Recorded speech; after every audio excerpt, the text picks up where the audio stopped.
Olá, eu sou Giovanni de Souza. Hoje são 23 de abril de 2021, são 22 horas e 3 minutos. Lição 8 da classe de jovens. A impureza da igreja de Corinto. Repreensões e exortações. Começando com a hora da revisão. Resposta número 1.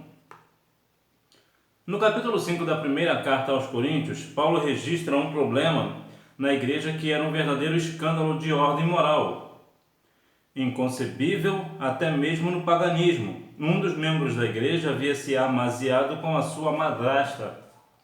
Resposta número 2, a palavra porneia. Resposta número 3. De maneira geral, a disciplina deve ser aplicada quando outros meios, como por exemplo o aconselhamento e a orientação pastoral, não surtirem efeitos.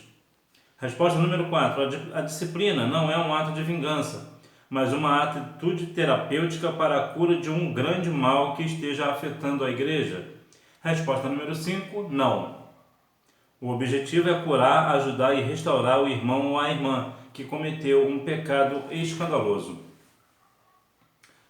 Quem morre na disciplina perde a salvação? Texto do dia. Alimpai-vos, pois, do fermento velho, para que sejais uma nova massa, assim como estáis sem fermento, porque Cristo, nossa Páscoa, foi sacrificado por nós. 1 Coríntios capítulo 5, versículo 7. Síntese. A disciplina no corpo de Cristo é necessária para a restauração daqueles que cometem pecado. Bom, vamos começar com a ideia da disciplina, né? Existe aqui, vou falar de duas questões, né? A disciplina no sentido geral, inclusive usado no mundo aí fora, a disciplina de um modo geral é a ponte que vai levar você às suas realizações. Ou seja, a disciplina é aquilo que é um conjunto de regras que se usa para determinado objetivo. Então vemos que, por exemplo, falar aqui numa questão aqui que vai ficar claro para todos. Por exemplo, quando alguém vai fazer uma receita de bolo, por exemplo, a disciplina para se chegar ao bolo perfeito, qual é? É seguir a receita. Isso seria a disciplina do bolo. Então, tudo que nós fazemos, nós precisamos ter disciplina, ou seja, fazer conforme manda a regra. Isso é a ideia da disciplina. Na questão espiritual, que é aplicada na igreja, a disciplina é um remédio, né? Na verdade, eu não gosto muito da expressão remédio, porque o que é remédio? Remédio serve para remediar e não para curar. Então, é claro que existe o remédio, em alguns casos se faz necessário, mas, na bem da verdade, o próprio nome remédio quer dizer remediar. Pois bem, isso é a nossa ideia de disciplina. Então, a pessoa, quando faz algo que não pertence ao costume da igreja ou uma questão bíblica, essa pessoa é disciplinada, ou seja, ela está fora da disciplina da igreja, ela não está andando de acordo com o que a igreja é o costume da igreja, ou mesmo a questão bíblica, até porque a disciplina às vezes se confunde com costumes e questões bíblicas, né? Entretanto, algumas vezes geralmente anda junto. Então, somente para a gente ter uma ideia de situação, né? Introdução. No capítulo 5 da primeira carta aos Coríntios, Paulo registra um problema na igreja que era um verdadeiro escândalo de ordem moral, inconcebível até mesmo no paganismo. Um dos membros da igreja havia se amaziado com sua madrasta. O apóstolo censura duramente a igreja, que parecia estar indiferente com a vexatória situação. Ele propôs uma ação que não era e continua não sendo agradável, a aplicação da disciplina para a preservação da igreja como o corpo de Cristo. Aqui vemos uma situação bem escandalosa, bem vexatória, uma situação que até mesmo no mundo é raro de se ver, que é uma pessoa se amaziar com a sua madrasta. Olha que terrível é. Então, se para o mundo lá fora eles não cometem, imagine dentro da igreja, né? Então veja que mesmo assim a igreja parecia estar de acordo, a igreja não via problema nisso. E isso é um grande problema, porque muitas das vezes o pecado está dentro da igreja, mas os membros da igreja às vezes até mesmo o pastor, não vê nenhum problema nisso. Então a gente precisa ter um pouco de cautela e amadurecimento para compreender que às vezes a disciplina se faz necessária, até para que não venha um mal maior, né? Porque se alguém comete um determinado pecado e não é punido, vamos botar assim, né, numa disciplina, é na verdade uma situação para que o outro faça também, até pior, né? Então é o famoso cortar o mal pela raiz. Precisa ser disciplinada essa pessoa. Aqui vai trazer algumas questões bastante interessantes para a gente compreender.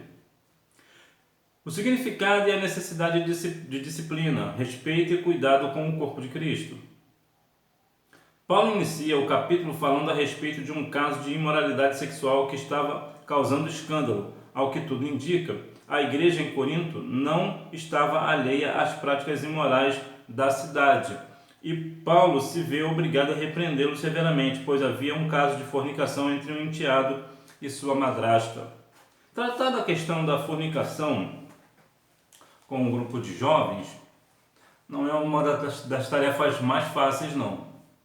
O jovem geralmente ele é muito questionador e isso é bom, porque quem questiona quer saber, né? Minha mãe diz que quem pergunta quer resposta.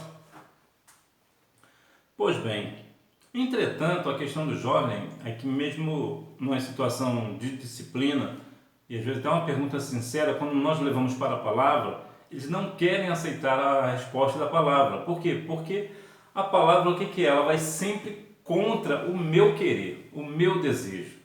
E o jovem não quer isso, o jovem não quer ser afrontado com seus desejos, ele quer que a igreja, que a Bíblia fique de acordo com ele. E não, a Bíblia não ficará do lado do jovem, até porque o jovem tende para a questão da carne.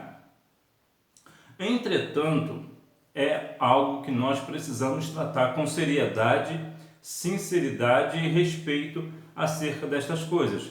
A fornicação ela é pecado e a fornicação dá aquela ideia de forno, né, de pegar fogo. Então veja que é uma questão bem delicada de se falar, ainda mais aqui na igreja de Corinto, que olha a situação. Ô meu pai, um enteado tendo relações com a sua madrasta. Até que ponto chega? Então veja que quando não acontece uma disciplina, acontecem tais coisas. Porque se isso fosse feito desde o início, não geraria escândalo. Por quê? Porque aconteceu o problema, mas foi logo sanado, foi logo tirado. Então, para isso serve a disciplina, para tirar o mal do meio do corpo de Cristo.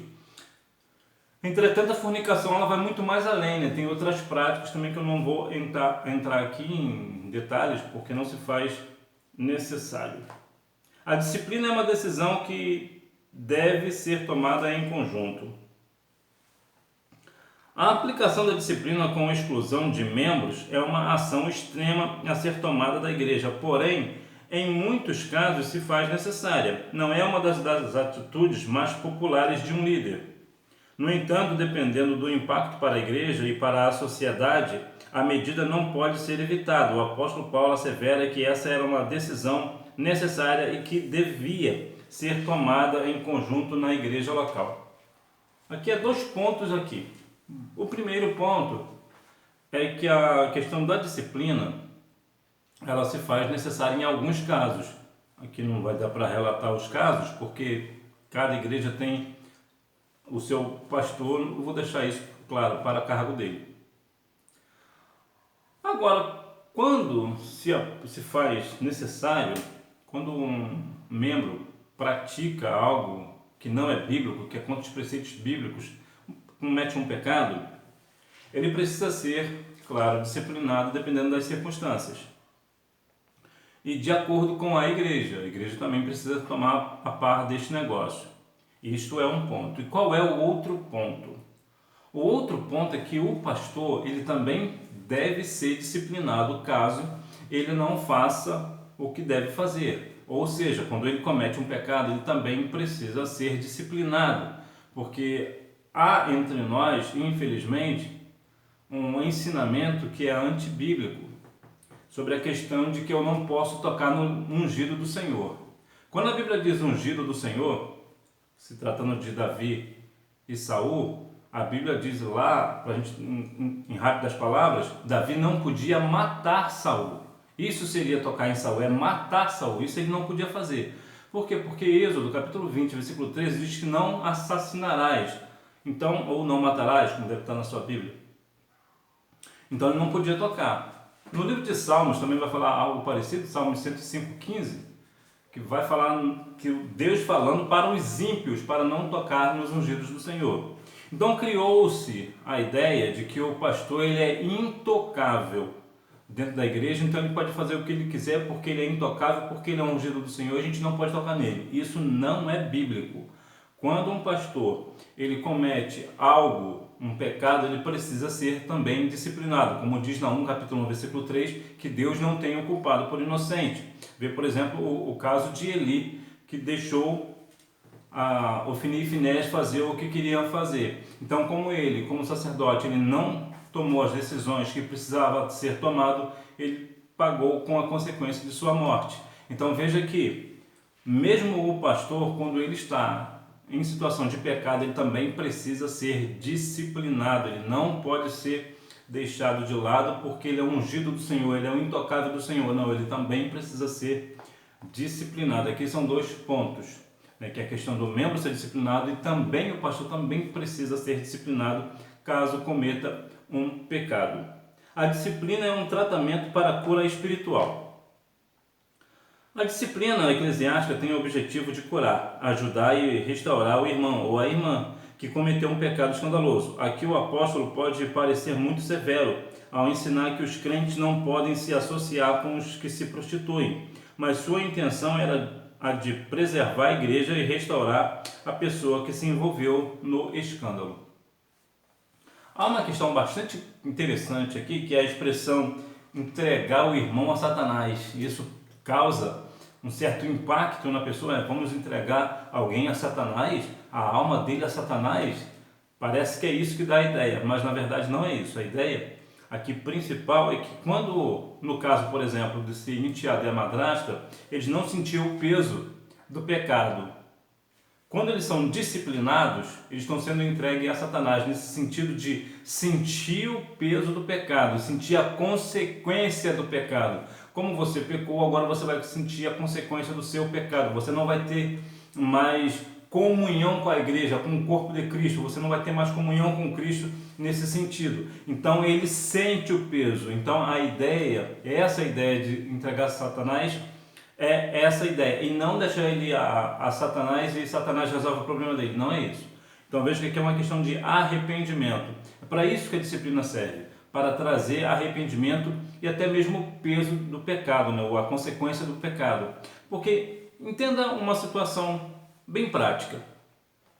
Quando alguém comete um delito e é preso, ele vai sentir o peso de ter feito aquele crime, cometido um determinado crime. Então ele vai ficar preso, então ele vai sentir o peso. Então, muito provavelmente, quando ele sair daquela prisão e pensar em fazer, ele vai pensar 2, 3 vezes antes de fazer, porque ele sabe que ele pode sentir de novo o peso da prisão. Então a ideia é mais ou menos essa. A gente, bem verdade, né? O Brasil tem a maior rede carcerária do mundo.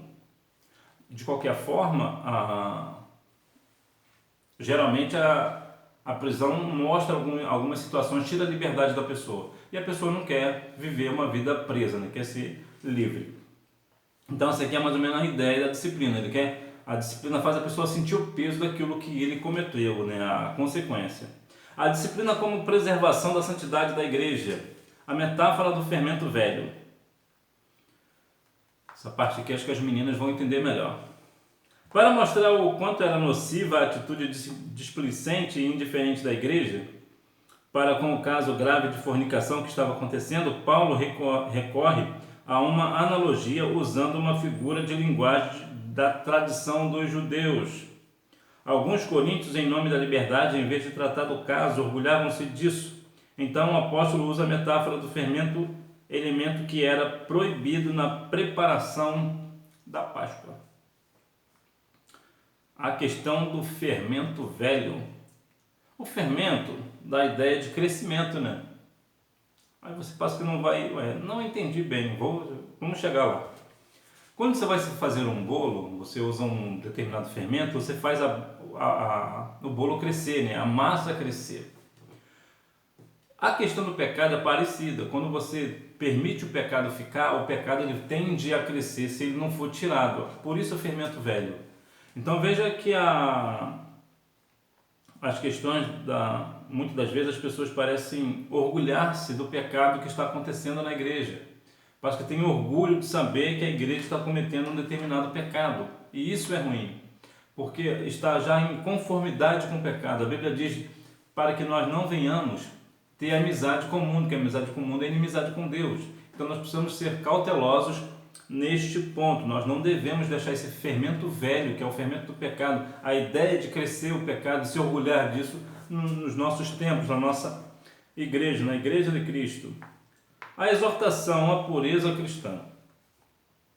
Da mesma forma que deixa eu até deixar uma coisa clara, que eu falei que as meninas entendem melhor, porque a questão não é que as meninas sejam mais pecadoras, vamos assim dizer, não é essa, porque geralmente quando fala fermento, receita, bolo, geralmente as meninas costumam ser melhores do que nós na cozinha. Então elas vão entender a analogia melhor. Exortação à pureza cristã. Da mesma forma que durante a celebração da Páscoa, celebração da ação libertadora de Deus na saída do Egito, era lançado fora todo tipo de fermento, assim também a igreja deveria se purificar, retirando-se do seu meio todo tipo de pecado. Como eu falei anteriormente, a questão do fermento, aqui na ideia aqui de fermento de pecado, né? Da ideia de pecado.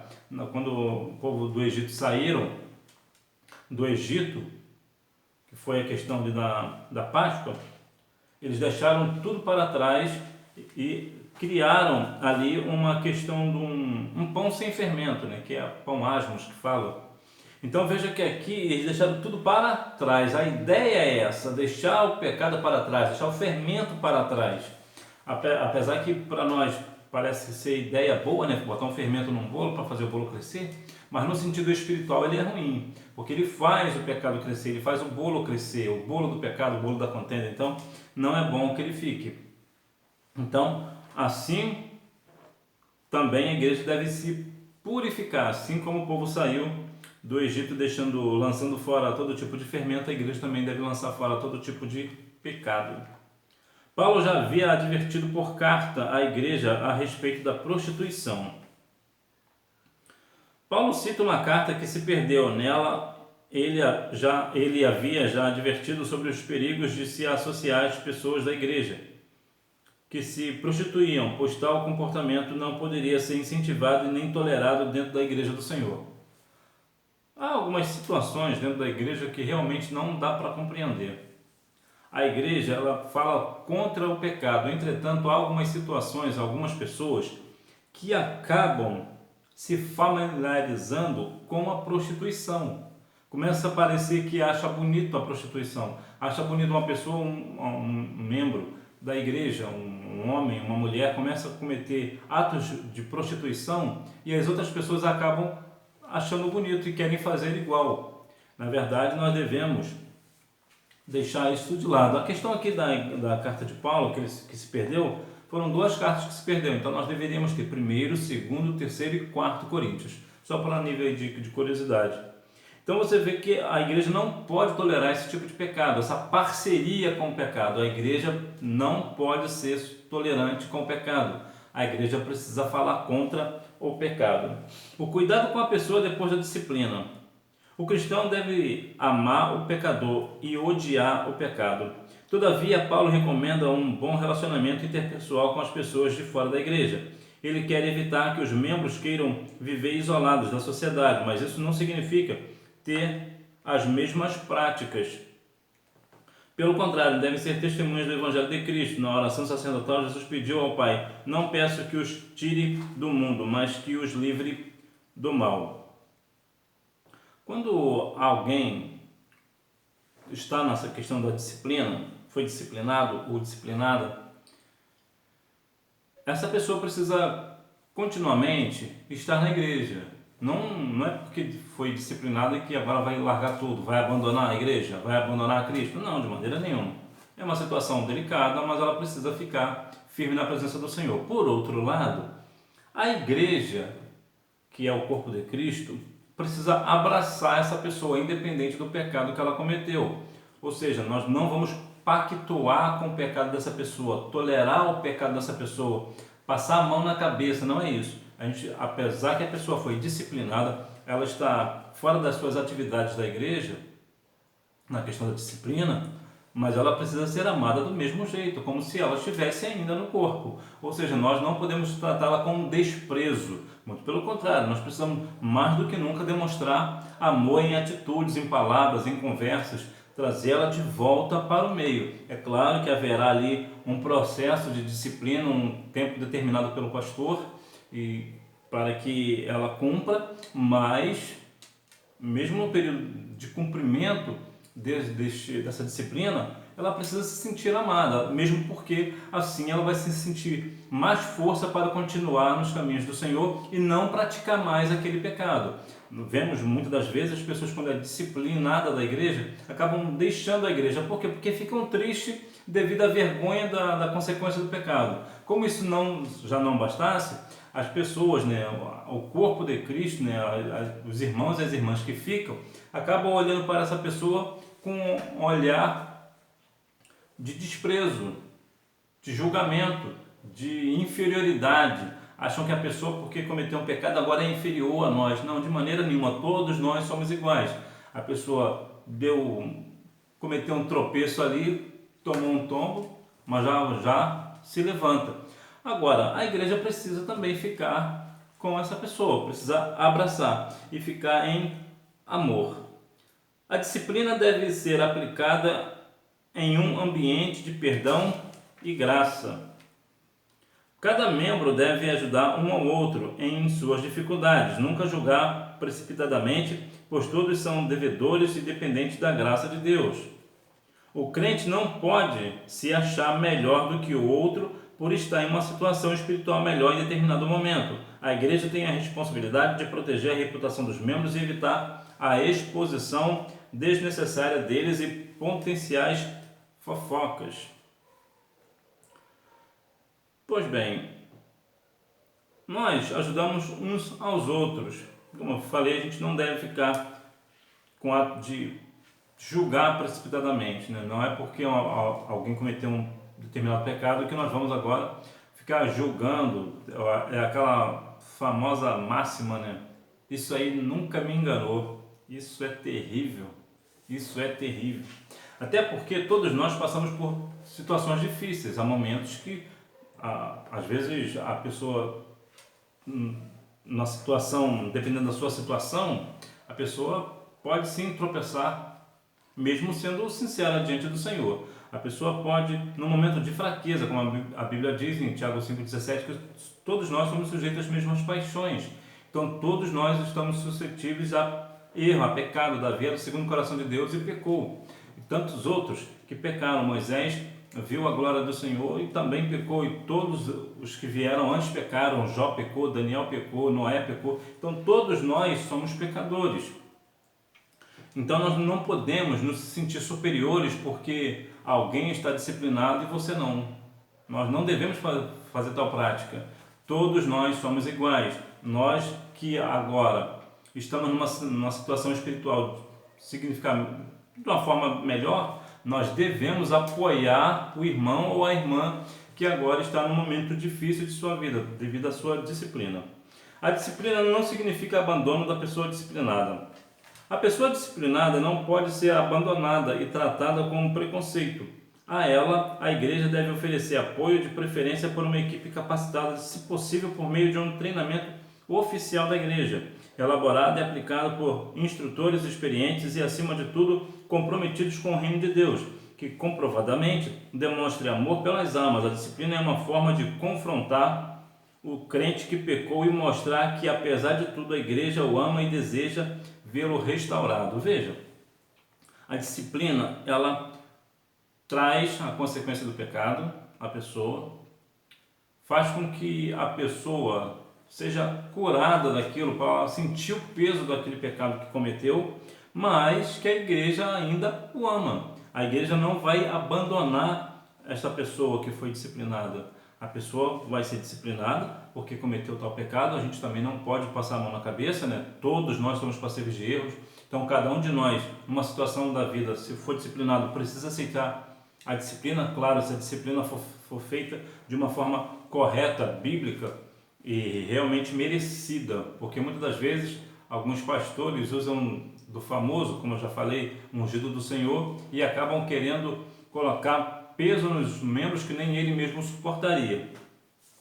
Então, se uma questão é bíblica, realmente a pessoa cometeu um pecado, ela de fato precisa ser disciplinada, mas isso não quer dizer que ela deverá ser abandonada, muito pelo contrário, mais do que nunca, agora é a hora da igreja abraçá-la. Conclusão: a disciplina deve ser aplicada de acordo com amor e misericórdia.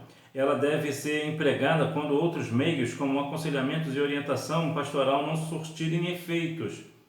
Ela é um meio de preservar o corpo de Cristo e a santidade na igreja. O objetivo é a cura espiritual da pessoa que cometeu o erro e que precisa ser corrigida. Algumas questões, vai de igreja para igreja, aqui diz que a disciplina ela é aplicada quando outros meios, como aconselhamento e orientação pastoral, não surtem efeito. Ou seja, a pessoa cometeu um pecado, ela foi instruída pelo pastor a não fazer mais e ela continua fazendo, então ela é disciplinada. A maioria das igrejas não age assim, a maioria das igrejas aplica a disciplina diretamente. Não tem uma palavra pastoral, porque há alguns pecados que não tem como fazer a questão pastoral. Porque, dependendo da igreja, vou dizer, por exemplo, uma questão direta. O adultério, por exemplo, quando ele acontece, o que acontece? O pastor, ele dá disciplina direto, ele não dá aconselhamento pastoral. Por que não? Porque a Bíblia já diz, não adulterarás. Então, se a pessoa adulterou, ele está fora da palavra. Então, ele precisa ser disciplinado direto. Ele vai ter uma orientação pastoral, mas já disciplinado. Ele vai ser disciplinado direto. Outras igrejas até toleram a questão do adultério e outras mais, mas o principal é entendermos que a disciplina ela é feita quando alguém comete um pecado do tipo do adultério, por exemplo, que a Bíblia é clara, não matarás é outro que deixa claro. Então, se alguém, um membro ou um pastor cometeu adultério, ou matou, ou furtou, ele precisa ser disciplinado. Então, que nós venhamos a cada dia mais compreender essas questões da exortação. A gente precisa ser exortado, repreendido quando falhamos, precisamos ser repreendidos pelos nossos pastores. Entretanto, o pastor também, quando ele cometer tais pecados, ele também precisa ser disciplinado. Eu perguntei no início se quem morre na disciplina perde a salvação. Bom, aqui vai 2 pontos. O primeiro é o seguinte: quando alguém é disciplinado, geralmente, devido às situações da vida, se enfraquece na fé e deixa a igreja. Então, deixar a igreja, se morrer, certamente vai perder a salvação. No entanto, boa parte, talvez seja a maioria, quando é disciplinado, continua mantendo um vínculo com a igreja, com Cristo, com a palavra, continua fazendo o que tem que fazer, ele continua ali firme com o Senhor. Ele cometeu um pecado, mas se levantou, está cumprindo aquele tempo determinado pelo seu pastor. Então, nesse caso, se ele morrer, ele não perde a salvação, porque ele está num processo de voltar ao corpo de Cristo, à comunhão com o Senhor. Então, não há a perda da salvação neste ponto, neste caso, porque ele está ali cumprindo o que tem que cumprir como um membro obediente, como servo do Senhor obediente. A palavra, ele está aceitando a disciplina, aceitou a disciplina, está cumprindo a disciplina. Então, se caso ele parte para a eternidade, ou ela parte para a eternidade, parte com a salvação em Cristo. Que Deus em Cristo continue abençoando a sua vida, que você tenha uma boa aula e não deixe de ir à Escola Bíblica Dominical, até porque quem faz a escola é o aluno. Tchau!